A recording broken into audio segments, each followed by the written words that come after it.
Tonight, The first time I went on the flight deck, I was scared to death. I don't really fear death. on 48 Hours, What can happen? Super Carrier. This is the world's finest warfighting machine. From the flight deck, First time I was up there, I was scared of getting sucked up into an airplane. Like Wizard of Oz, I wasn't in Kansas no more. to below deck, You know what time it is now? You know what day it is? No, it was not.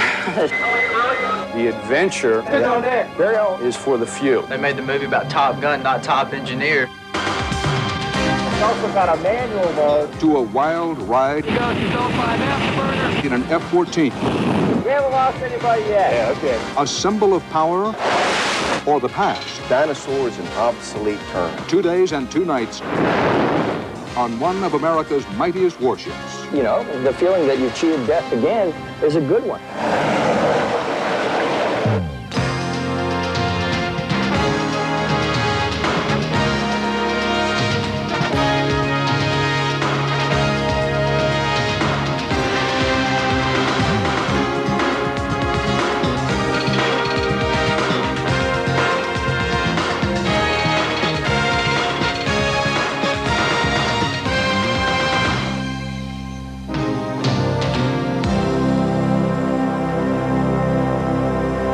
This is the USS Kennedy. The planes that roar off this flight deck pack more firepower than all the U.S. Navy had in World War II. To many, the Kennedy and other carriers now on active duty represent necessary symbols of America's might and the will to use it. To others, they are symbols of Pentagon overkill, floating dinosaurs in a changing world. 120. Your way. 48 Hours joined the 5,000 officers and men of the Kennedy as the super carrier set sail from New York Harbor for flight operations off the East Coast. Send speed 1.4. Okay. Herb Brown first shipped out with the Navy as an ordinary seaman. Yeah, she's starting to move. Now, he's in command of the Kennedy.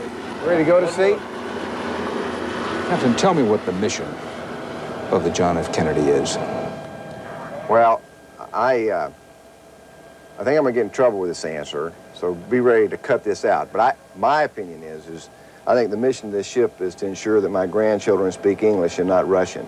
And I know that's not popular in our country today. You don't buy the idea that the Cold War is over. I see the Soviet capability today exactly what it was a year ago. No, sir, I don't see them changing. We need to train hard, and we train the ship very, very hard. We're hard on ourselves, and we're hard on the machine in order to have the ship ready to fight.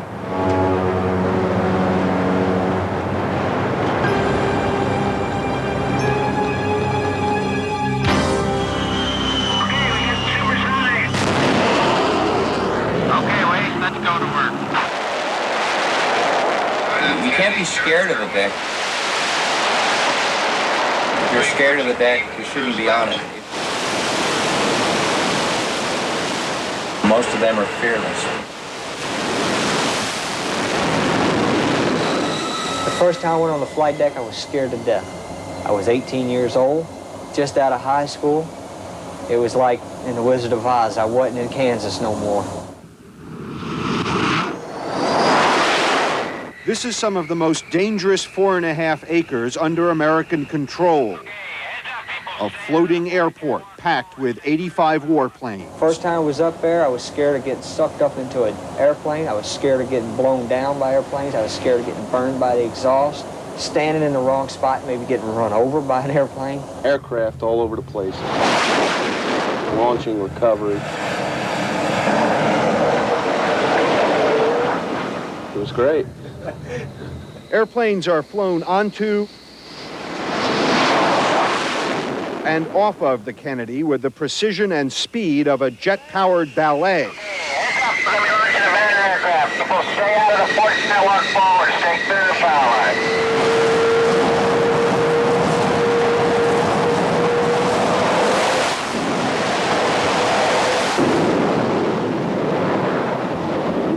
Right now, nobody else crossed the landing area. We're making a ready deck. 307's a trap. This is the the hub of the flight operations on the carrier. Airfield primary, what's the problem over there? This is the hot seat. Commander John Warren is the Kennedy's air boss. The air boss is the choreographer for this whole ballet. We got one fixed wing to go. This time you'll be a trap. 5 knots is a trap, time 4E. But the people that are on the deck are the people that make the flight deck run. Take me through who's who on the flight deck. There are all these people wearing different colored jackets. The true heads of the flight deck are the yellow shirts. They're the directors. Then you have brown shirts. They do the daily and turnaround maintenance on the aircraft. Blue shirts, they're the ones that carry the chocks and chains. And the red shirts? They handle weapons. White indicates some sort of safety, quality assurance, or final check. Purple shirts, they're great. Their responsibility is to make sure that all the aircraft are fueled.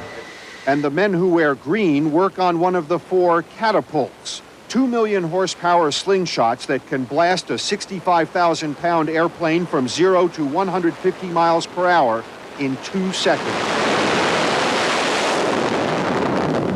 Is there anything that scares you about this job? They're 19-year-old kids. I think that the thought of losing a life on the flight deck scares me. He's training to be a topside safety petty officer. He's responsible for hooking each and every one of these planes up, making sure they're hooked up properly, they get off the flight deck. If he screws up, he kills himself, he can kill me, he can kill both the pilots in the plane, or he can take out a whole number of people. You've got to know what you're doing.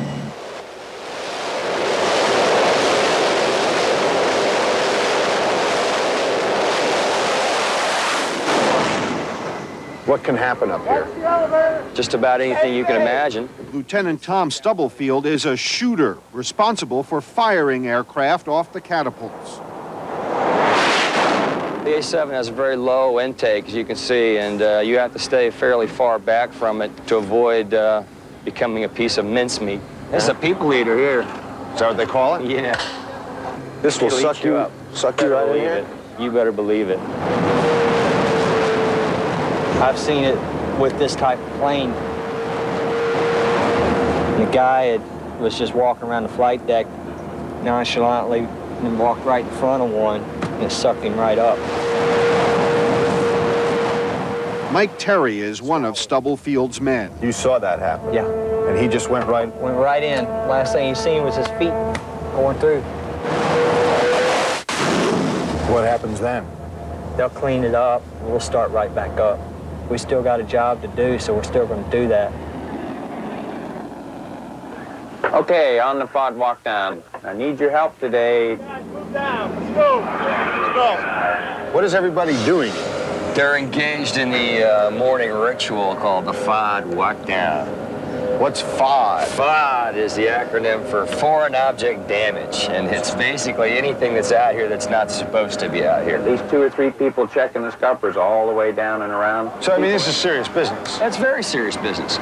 But we lost a jet aircraft engine the last time we were out here. I mean, there's several $1 million you're talking about. And we lost it to a bolt that big. For the 1415 launch. That's our call. What are we going to see this morning? Today is going to be a series of launches starting about 9:30 in the morning. We'll run through to midnight. We're going to come out here, start the aircraft. There'll be people running all over the place. Aircraft will start to taxi. These jet blast deflectors will go up and down.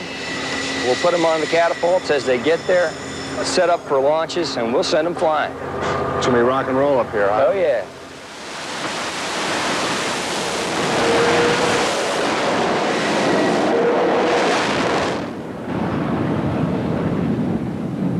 Launch separately complete. Keep Cat 1 over. So how'd that go? What, that went pretty damn well. Everybody that we started with is still here. Yeah. See, normally you'd say, gee, you guys make it look easy. But you don't. Well, it looks tough. It is tough.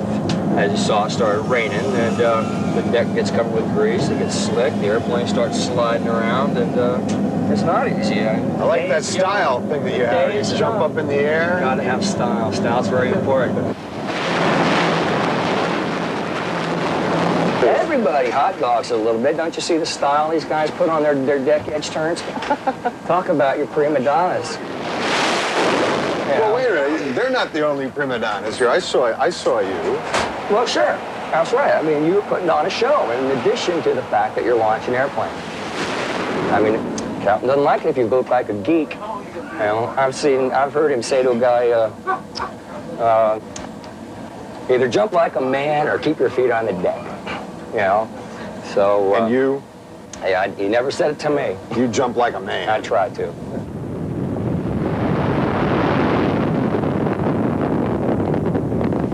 Every time a plane leaves, we did it. You know, we created that event.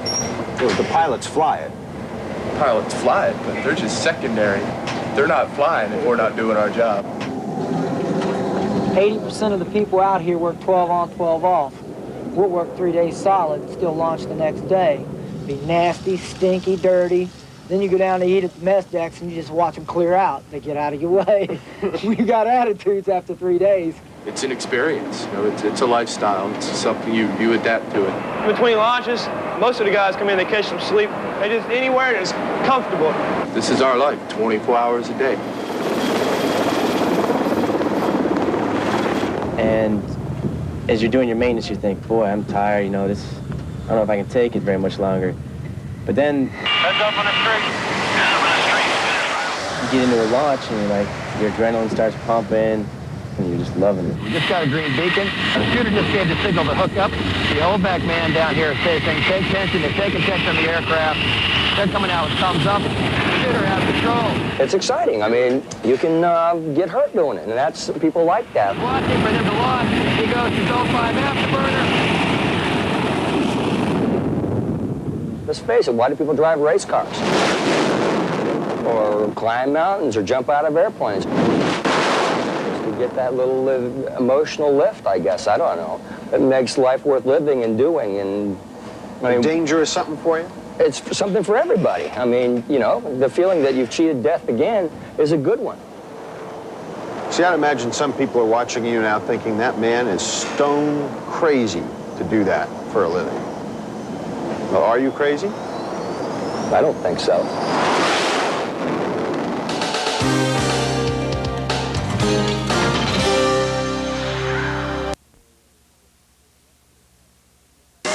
No other ship, nothing else can do. Call me up and let me know what you want to hear, and I'll put it on as soon as possible.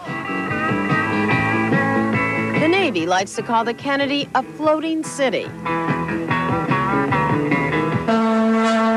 And if this is a city, Howdy, how you doing? then its mayor is Captain Herb Brown. Hello, preacher. How are you? What's going on? What is your job like, basically, that's like a mayor? You have fun in New York? I think it's taking care of the people so that they take care of all the functions that are necessary to run my city. You take care of the people. Absolutely. That's my job. Sit down, please. Please sit down. I just came from a cup of coffee. You have nearly 5,000 men here. Hello, Woody. How you doing, sir? Good. Do you know them all at least by face? No, I really wish I could. You play any ball over in New York? That's probably the roughest part of my job is not knowing the crew. My name's Brown. Have we met? But everybody knows him. Who's going to do this? How do you know it's not required? Are you authorized to make that decision? Yes, sir. The crew generally appreciates what I do. Shouldn't the chief authorize you? I think they know that I like them. Okay. Remember, they know that I love them. I place demands on them. They adjust to those demands, and they generally exceed my expectations. Good ice cream? If I'm going to get a feel for what's going on the ship, the second deck is the best place to go. Howdy, how you doing? This is the crew's environment. This is my environment. Sit on deck. Carry on, have a seat, y'all. Is the engineer here? The second deck is the Navy's version of Main Street. We have our own fire department. We have our own newspaper. We have our own bank. This here is only about $2 million. And post office. Stand by on one. TV station. And the top news story of the day is... Police department. That's the jail. The longest I put a man in the brig is 3 days. And when I put them in the brig, I put them on bread and water. And then there's the candy store, the Navy's version of Kmart. Steak again. And the mess halls, where feeding 5,000 men is no small feat. In just 48 hours, the Kennedy consumed 1,480 pounds of hamburger, 1,200 dozen eggs, and drank 4,000 gallons of milk. How's the burger? The quality of the food is just grand. I mean, the Navy buys good chow. Would the guys tell me that? Oh, yes. It's terrible. We only eat to survive. If we didn't have to do it, we wouldn't. It costs $1 million a day to run this ship that has just about everything except women, bars, and illegal drugs. Now, where are we going right now? I'm going to go down and give a urine sample to make sure that I didn't smoke any dope while I was in New York. Can I have head of the line privileges if I promise to hurry? The captain has to do that. Okay, great. We roll a dice. The number that comes up is the last digit of your Social Security number, then it's your turn. Even if you're the My turn. captain of the Even ship? if you're the captain. This is the captain. The safety stand down officially starts at 1900. And it'll go until taps tonight. I use the announcing system a great deal on the ship, more than probably most captains do. The next 7 days are some pretty intensive operations. I was on a ship when I was 19 years old, and I never knew where we were going or what we were doing. And I always said, gee whiz, if I ever get the opportunity to tell people where we're going and what we're doing and why things happen, I'm going to do that. Let's kind of put New York behind us. Let's not worry about Boston yet. Let's think about safety all around the ship. Let's do it by the numbers and stay safe. That's all. Good morning on the Kalamazoo. Thanks for coming up and meeting us. Every 4 days, Captain Brown must put his city at risk in a way few mayors ever have to. Stand by to receive our shot line. Close the rate 4 knots, sir. The ship is a floating gas tank, Take on fuel at all stations. burning 80,000 gallons of diesel a day. We'll be getting 500,000 gallons an hour. Refueling alone is incredibly dangerous. That's 30,000 pounds of pressure over pulling this together now that wasn't there before, so. And it turns the Kennedy into a sitting target. I think I'm more vulnerable to both air attack and also from a sub-attack. Make sure you always give them in a very exact, precise order, please. A half a dozen times a day, I'm a little bit nervous or I'm scared. Why don't you just do my heart some good and bring off some RPM? I don't think I show it outwardly. I mean, I just think that, you know, I feel it in my stomach. I don't think there is anything mysterious about this captain. I'm pretty much a common guy. I just happen to be the oldest and most experienced sailor on the ship, but I'm a sailor just like a sailor that is chipping paint. The drill, this is the drill. And he's a man who has known war. Vietnam, leading young men who never have. And I'm convinced that if something goes wrong on the ship, that it's my fault. Either I didn't afford the man the right training, I didn't give him the right direction, I didn't give him enough of something else in order to do the job the way it should have been done. And it pretty well always comes back to this chair, that if something goes wrong, it's my fault.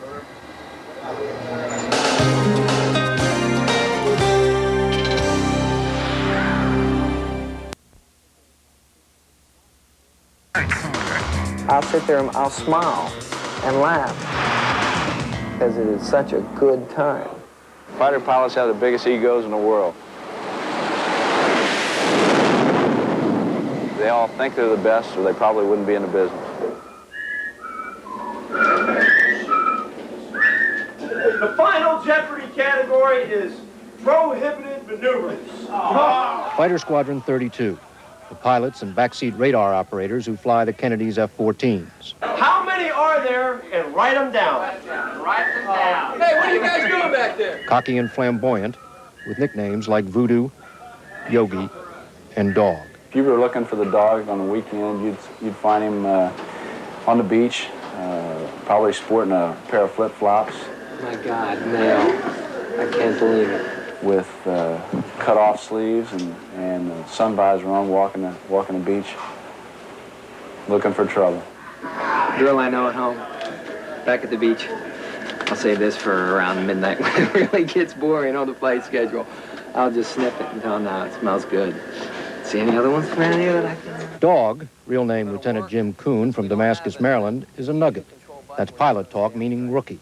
Nuggets must obviously feel a need to prove themselves. Yes, they do. The Kennedy is his first carrier, but he's a fast learner. He kind of reminds you of a laid-back dog kind of person until he gets in the air. Master Armstrong. And he's just sharp as a tack. I just want to make the angle right. What got you into flying? I want to do two things in my life. One was to go to the Naval Academy, and one was to fly F-14 specifically.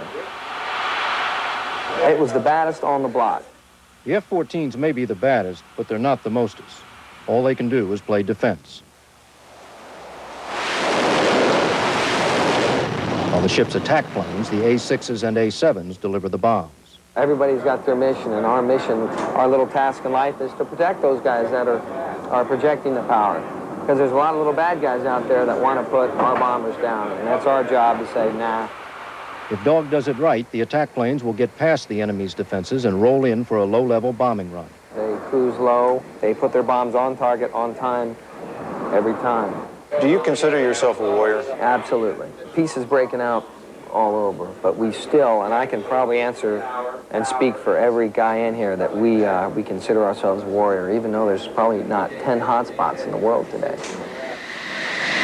It's being a warrior of a few different things, getting to the basics where we are at combat with the ship, your skills against the ship every single day.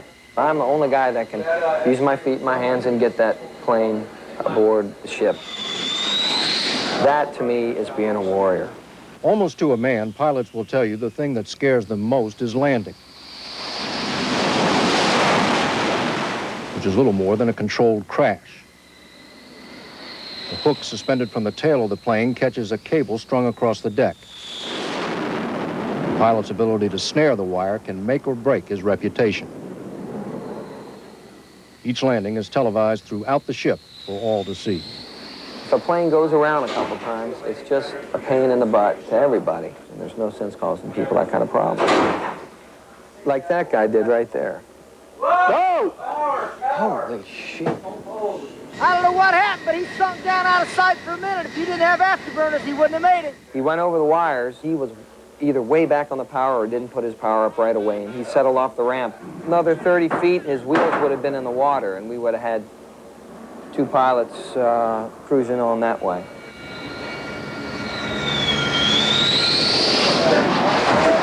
See, there he goes around again.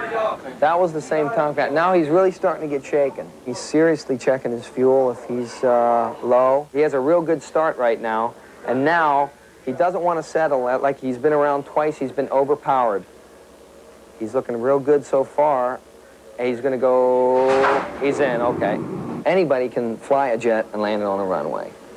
I can teach anybody in this room on this ship to land an F-14 on the runway. It's no problem. But to land one on the boat, it gets more difficult. You can't teach a reporter to fly an F-14.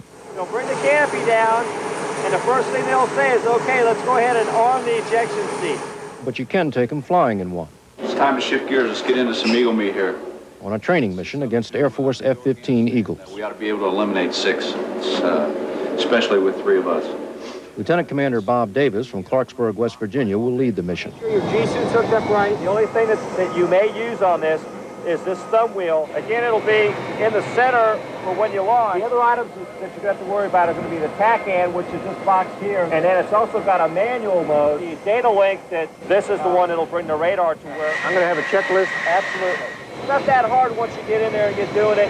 We've had pretty good luck with people on their first flight doing that. And it's pretty good, huh? Oh, yeah. We haven't lost anybody yet. Yeah, okay. 8:45 walk, 9:30 takeoff for 11:15 recovery. It's all in blood to him because he has lost good friends. He's the most experienced pilot we have in here, and he has done things I can only dream of doing. So he's an idol as far as his flying ability, his teaching ability, his experience, and he's a real good friend to me. Trust me, I'll take good care of him. I do. Left rudder, right rudder. I'm happy with the jet. He's going to give me a burner signal. There's a burner. Assume the position. I'm saluting, and we're out of here.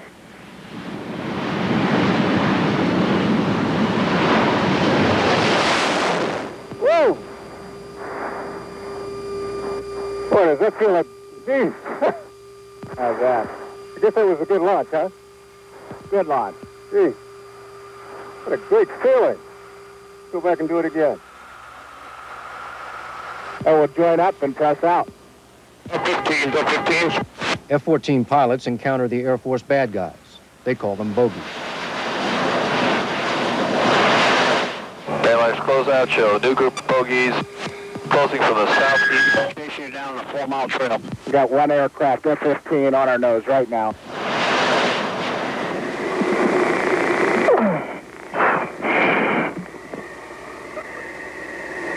Kill.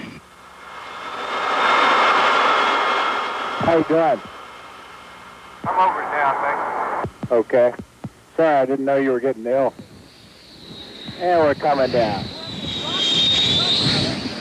Now, Davis and I have our story straight. It was the wildest dogfight he's ever been in, and I didn't get sick.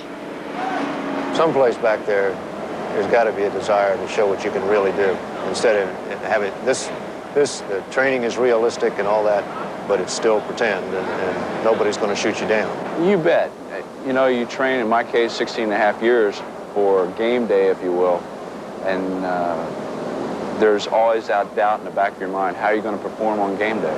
And you never know until it really is that day. I don't want to turn this into a morbid conversation, but do you worry about dying? Not really dying.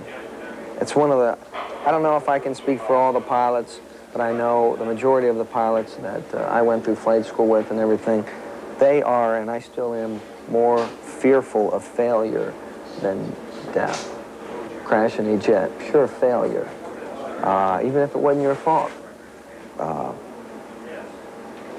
don't really fear death. It's not doing my job and failing. It always has been my biggest fear. All right, come on, man. I'm wasting my gas. Let's go do it. Here we go.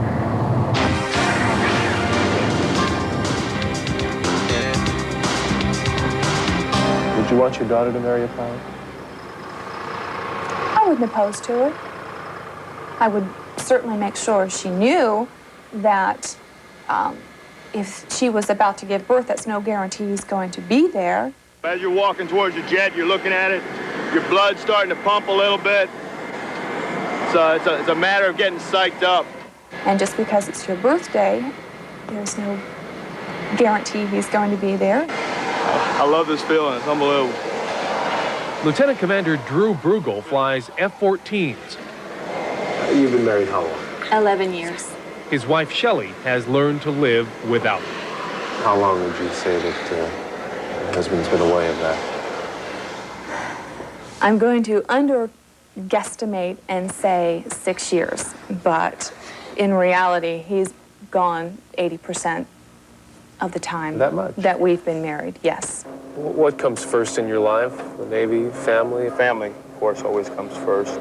But to be honest with you, I mean, it's pretty much, it's almost right there, neck and neck. Truthfully, for myself, if I had to be with him 24 hours a day, I'd go. It would drive me nuts. I couldn't do it. Let's fill it up. Ooh, it's cold. You ready? Come on. Michael, Nicholas, let's go see how the boys are doing. How much time is there for a regular life? Oh, it's time enough to have 3 kids. What about 3 kids? Have you missed much of their lives? Yeah, that is by far the hardest part. My daughter, my 2-year-old daughter, it's really affected her. She, you know, whenever she sees an airplane go by, she looks up and waves, and my daddy. Where is your daddy? There. But what's he doing? Yes, what does Daddy do? Does he fly the airplane? Yeah. Do we wave to him when he flies by? Yeah. Every airplane that flies by is definitely Daddy, so we run outside and we scream, "Hi, Daddy," and we wave. No, my and I'll sister say, did he wave to you? And he'll say, yes, she He did. started sleepwalking, and she'll wake up, walk downstairs, and sit by the window, and what wakes up my wife is her going, "Daddy boat, long, long time. Daddy boat, long, long time." I find her at the door about 3 in the morning with her shorts and shoes on, and she has her handbag, and she'll be banging on the door screaming, "I'll go get my daddy." It hurts a little bit to hear that, but I guess I rationalize it. by knowing that what I'm doing is a very important thing. It takes sacrifices. I hope that, you know, during the time that I am home, I'll be able to compensate for that time that I'm gone. You are the father, the mother, the full-time the doctor, the nursemaid. nurse, the playmate, the director of Fun City, you name it, I'm it. Are you a much different person here than you are at home? Have to be. Here you got to be in control all the time. You know, you're in charge of the airplane. The control at home shifts to my wife. She's piloting back there. She's piloting, yeah. And that was the hard part for me when being a control kind of guy. All these months I have been paying bills, cleaning house, taking care of the house, the yard, the car, the kids, and every crisis that comes in between. And now all of a sudden this man comes home and all these things are still taking place, but I have to validate what I do with him prior to taking care of what needs to be done. And it drives me nuts. And it's probably not intentional, but I think it's his way of putting his foot in the door and saying, I really am here. You have to work. You have to work at understanding what's going on while you've been gone. What changes have happened to the family. Tough life. It is a tough life. It's a tough life. It's a special life. 007, temperature 72 degrees, the wind 260 degrees at 12. Expected PRC 270 now. I love my family. I love flying.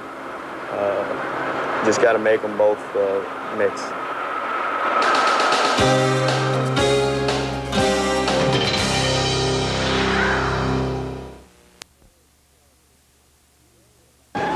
This is the domain of sailors called snipes, who always work below.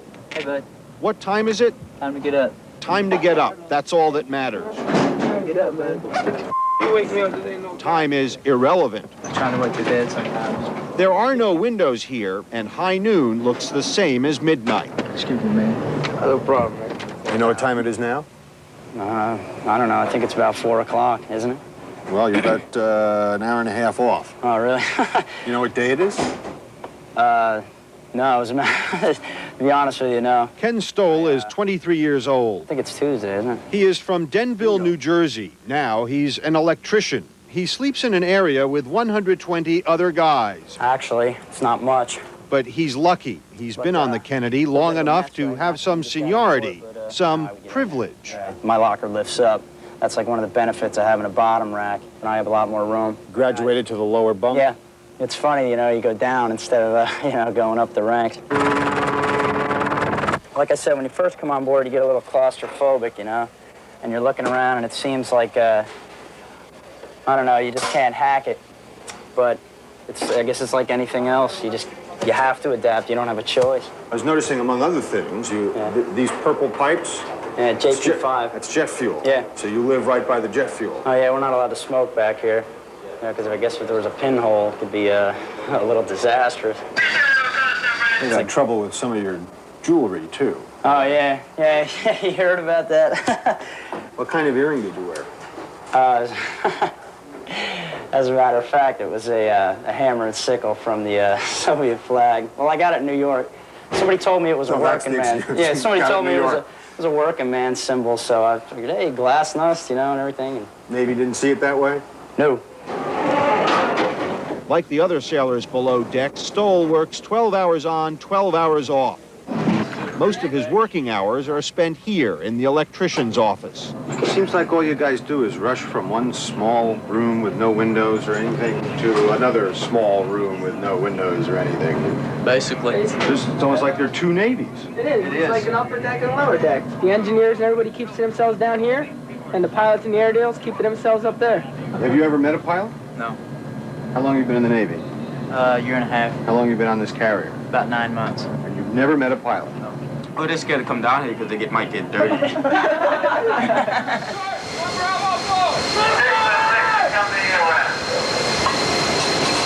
There are thousands of men on this ship who go for months without ever seeing the sun. They work far from the fresh air, far from the adventure, far from the glamour. How come the Navy, why do you think the Navy doesn't sort of say, join the Navy and be an electrician or an engineer? They made the movie about Top Gun, not top engineers, so. Forget it, okay? Just get down there and get the job done. Al Cordero is the top gun below deck. He is a 20-year Navy man, a chief warrant officer. He takes names. Max people are not up there in hangar deck control working on that job. I'll get him on the job, sir. All right. And pats backs. This morning, we have a letter of appreciation I'd like to read. Your untiring efforts to properly construct and weld the entrance cage is a testimony of your diligent professionalism. I am confident that you will continue your excellent performance as the #1 welder on board USS John F. Kennedy, CV-67. The glory for the average sailor, the glory for the average serviceman is unsung. Okay, it's personal satisfaction, it's job satisfaction. Okay, the adventure is for the few. Donovan, Ken Hutt. This is our stateroom. Doesn't look, you've been in the Navy for almost 20 years. Right. 20 years? Right. This doesn't look much different than... That's right. Guys, it's really not. They're pretty much all the same. We're all diverted now, are we not? I was a 17-year-old high school dropout in the civilian community. There's not a lot of 17-year-old guys that are in 20 years to go from sweeping the floors, let's say, in a building that would be comparable like the Twin Towers in New York, to being the super for that building, okay? I've done that. So anybody going to re-enlist? Hell no. Not a soul. No way. Not a soul is going to re-enlist? How much time do you have? I've got about 2.5 years. Oh, no, I have 9 months. 9 months? You know how many days? I have about 3 years. So you know, it's two. I got mine down. 1,489. And how many hours? I don't know. That's what my dad says. So, 5 years, that's it, it'll go like this. Dad, it's not going like this. Like all his shipmates, Ken Stahl entered the Navy voluntarily, and the figures show 60% of the sailors will re-enlist. See them welds yesterday? During our 48 hours, not much broke on board the Kennedy, so the electricians had time for a rare breath of fresh air. What has the Navy given you? I don't know, it's hard to describe. I complain about it a lot, but I think overall, like I said, I think I'm a lot more responsible now. I mean, I've traveled. I've been halfway around the world. I met a lot of good friends. I learned a lot about different cultures around the country. You joined the Navy and you've seen the world. Oh, yeah. If there's one thing the recruiting poster doesn't lie about, it's travel. I got the Midwest tonight because it's given me a lot of stuff that I don't think I would have had if I had just stayed, you know, on the outside mowing lawns and stuff like that. You know, I'd probably still be doing it.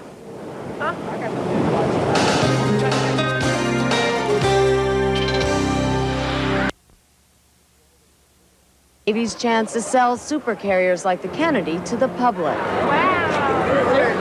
It's an awesome sight going off the pointy end with 500-pound bombs on it. Glad to see my taxpayers' money is going on something that's going to protect us. But the super carrier is in danger of being sunk on its own shores in the battle of the budget. It's a luxury you can't afford any longer. The United States of America is now going into debt in excess of $200 billion a year. And if we go on building aircraft carriers and carrier battle groups and B-2 bombers and SDI programs, we're going to basically be a bankrupt nation. The leading critic of the Navy's carriers is a man who once commanded one. 18 landings here. Retired Rear Admiral Eugene Carroll. You'd come in, headed up. He met us on the deck of the first carrier on which he served, the Intrepid, now a floating museum in the New York harbor. The airplane. And finally you come in, and I made my first jet carrier landing just about in here, maybe just a little bit further back, 29 years ago on this very deck. If Carroll had his way, there would be more museums like the Intrepid. Well, you were part of this. Isn't there still some benefit of having these carriers out all over the world as kind of a show of American presence? Isn't there still some need for that? It doesn't work that way anymore. Most of that goes back to 1947, the idea that we had to contain communism, had to contain the Soviet Union. Well, who has to contain the Soviet Union any longer? We, the military, have always stressed, exaggerated the military capabilities of the Reds as a justification for our big budgets and our big forces. We always made them sound 12 feet tall because it served our institutional purposes to do so. I have been in the Navy for 33 years. Admiral Leon Edney is the Atlantic commander with 9 of the 14 carriers under his command. They're big and they're beautiful in my eyes, and in my judgment, you need it more than ever. Edney is in Newport News, Virginia, seeing for the first time the Navy's newest super carrier, the $3.5 billion George Washington. I love the ship down. 28,000 people work around the clock. Not only on the George Washington, but they have also begun work on yet another super carrier, the Stennis. I'm thankful that the nation has the wisdom to continue to support this type of effort. And I know there are a lot of people that want to question that, but they never question it when they need it. And when you need it, you can't get one of these things. It takes you 3.5 years to build one of these things. This is an instrument of peace, not an instrument of war. It's only an instrument of war if you want to do bad things. There will be no other carrier like it in the world, a 90,000-ton nuclear-powered warship that the Navy says is prepared for any war, including the war on drugs. Now, Admiral, you would use this type of carrier, we'll say, for drug trafficking, fighting drug trafficking? It's very applicable down there. A $3.5 billion carrier is a little bit overpowered to fight terrorists. The former head of the Central Intelligence Agency, retired Admiral Stansfield Turner, is another critic of the super carrier.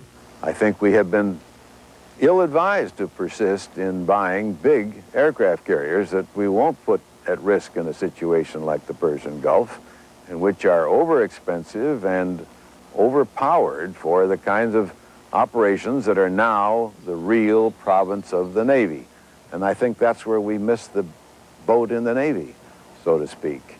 We didn't say to ourselves, the carriers are getting too big, the airplanes are getting too sophisticated. Does it still impress you to look at one of these? Sure does.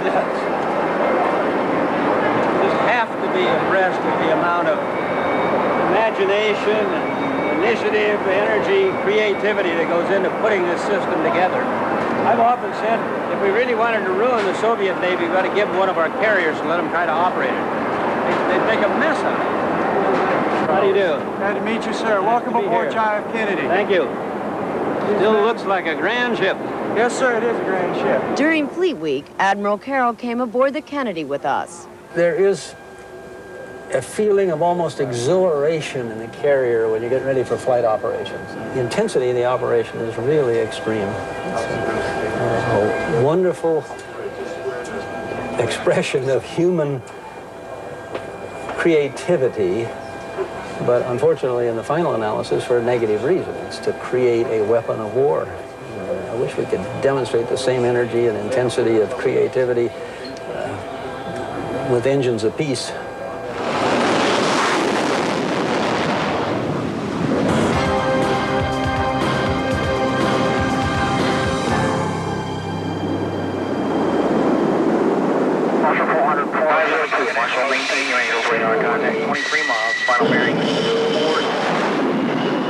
Night does come quick, real quick.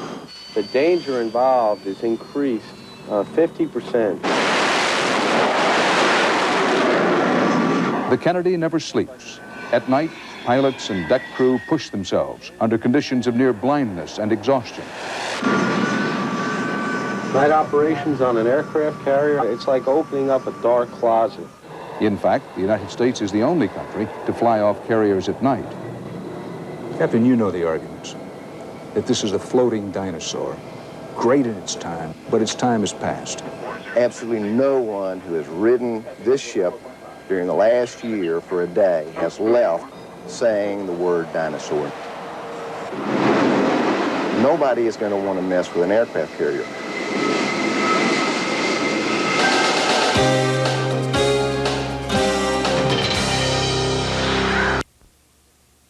It's likely to heat up in weeks ahead as U.S. defense spending comes up for votes in the Congress. And the super carriers of the Navy are big targets in that budget battle. But the argument is really over more than ships and planes. It's really about how we view ourselves as a nation, as a people? How powerful do we want to be? How powerful do we need to be? And can we afford to be as we come out of the shadows of the Cold War into a new century? I'm Dan Rather. That's 48 hours for this week. Now, here's a look ahead to next week. 1, 2, 3, 4. A musical legend is back on the road, and 48 Hours is with him. Well, he was just 17. McCartney, the man. I think all of us recognized that there had to be a life after the Beatles. The music. I mean, I was out to become like another Cole Porter. The memories. And John just said, I'm leaving the group. He just looked at us and our jaws just fell. He said, it's kind of a great feeling, telling you, it's kind of an adrenaline rush. Next week.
For a transcript of 48 Hours, send $4 to Journal Graphics, 267 Broadway, New York.